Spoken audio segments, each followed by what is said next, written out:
அனைவருக்கும் வணக்கம். நான் உங்கள் அறிவழகன். இதுக்கு முன்னாடி ஒரு எக் இன்குபேட்டர் வீடியோ போட்டிருப்பேன். அதில் பார்த்தீங்கன்னா கியர்லாம் வந்து பார்த்திங்கன்னா அந்த ப்ளைவுட்லேயே அட்டாச் பண்ணியிருப்பேன். அந்த செட்டப் வந்து ரொம்ப காம்ப்ளிகேட்டாக இருந்துச்சு. அதுக்கு பதிலாக ஒரு நியூ செட்டப் தான் ரெடி பண்ணியிருக்கேன். பழைய செட்டப் பார்த்திங்கன்னா இப்படி தான் இருக்கும். இதில் எல்லோ கலர் கியர்லாம் பார்த்திங்கன்னா அந்த ப்ளைவுட்டில் நான் அட்டாச் பண்ணியிருப்பேன். ஸோ இதே மாதிரி நம்ம இன்னொன்று பண்ணணும்னா ரொம்ப கஷ்டம் அப்படிங்கிறதுனால செட்டப்பை நான் சேஞ்ச் பண்ணியிருக்கேன். இதுலேயும் கியர் செட்டப்லாம் இருக்கும். பட் ஆனால் பார்த்திங்கன்னா கியர் பாக்ஸ் மாதிரி பண்ணியிருக்கேன். ஸோ இதனால் நமக்கு வந்து பார்த்திங்கன்னா இந்த எக் டேர்ன் பண்ணுற செட்டப் வந்து உங்களுக்கு கரெக்டாக டேர்ன் ஆகும். இதுக்கு முன்னாடி இருந்த செட்டப்பில் வந்து பார்த்திங்கன்னா ஒரு சில பைப்பை வந்து கரெக்டாக டேர்ன் ஆகாது. அதாவது கியர் வந்து ஸ்லிப் ஆகிட்டு இருந்துச்சு.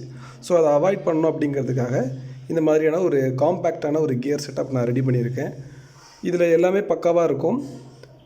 2 கியர் இருக்கும். ஒன்று வந்து பார்த்திங்கன்னா மெயின் கியர், இன்னொன்று வந்து ஐடல் கியர். இந்த ஐடல் கியர் எதுக்கு அப்படின்னு பார்த்திங்கன்னா ரொட்டேஷனை வந்து சேஞ்ச் பண்ணாமல் இருக்கிறதுக்காக. எல்லா பைப்பும் ஒரே டைரெக்ஷனில் ரொட்டேட் ஆகணும் அப்படின்னா நம்ம நடுவில் இந்த ஐடல் கியர் நம்ம வைக்கணும்.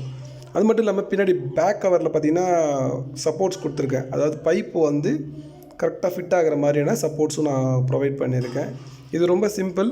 ஜஸ்ட்டு நீங்கள் வந்து அசம்பிள் பண்ணுற இந்த வீடியோவிலே பார்த்தீங்கன்னா உங்களுக்கு தெரியும். இவ்வளோ கியர்ஸ் இருந்தாலும் அசம்பிள் பண்ணுறது ரொம்ப சிம்பிளாக தான் இருக்கும்.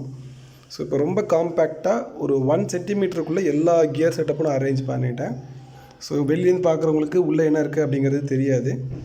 ஆக்சுவலாக இது எப்படி ஒர்க் ஆகும் அப்படின்னு பார்த்தீங்கன்னா இந்த மாதிரி தான். ஒரு பைப்பை நம்ம ரொட்டேட் பண்ணாலே போதும், மற்ற எல்லா பைப்பும் ஒரே டைரெக்ஷனில் ரொட்டேட் ஆகும். ஸோ இதுக்கு நம்ம என்ன பண்ணணுன்னா மோட்டார் இருக்குது இல்லைங்களா, அந்த மோட்டரை வந்து சென்டரில் இருக்கிற பைப்பில் கனெக்ட் பண்ணலான்ட்டு இருக்கேன். ஸோ கனெக்ட் பண்ணிட்டோம்னா சென்டர் பைப் ரொட்டேட் ஆச்சுன்னா உங்களுக்கு எல்லா பைப்பும் ஒரே டைரெக்ஷனில் ரொட்டேட் ஆகும். ஈஸியாக வந்து முட்டை வந்து உங்களுக்கு டேர்ன் ஆகும். ஸோ உங்களுக்கு இந்த வீடியோ பிடிச்சிருக்கும் அப்படின்னு நினைக்கிறேன். பிடிச்சிருந்தால் லைக் பண்ணுங்கள், ஷேர் பண்ணுங்கள். உங்களிடமிருந்து விடைபெறுவது நான் உங்கள் அறிவழகன்.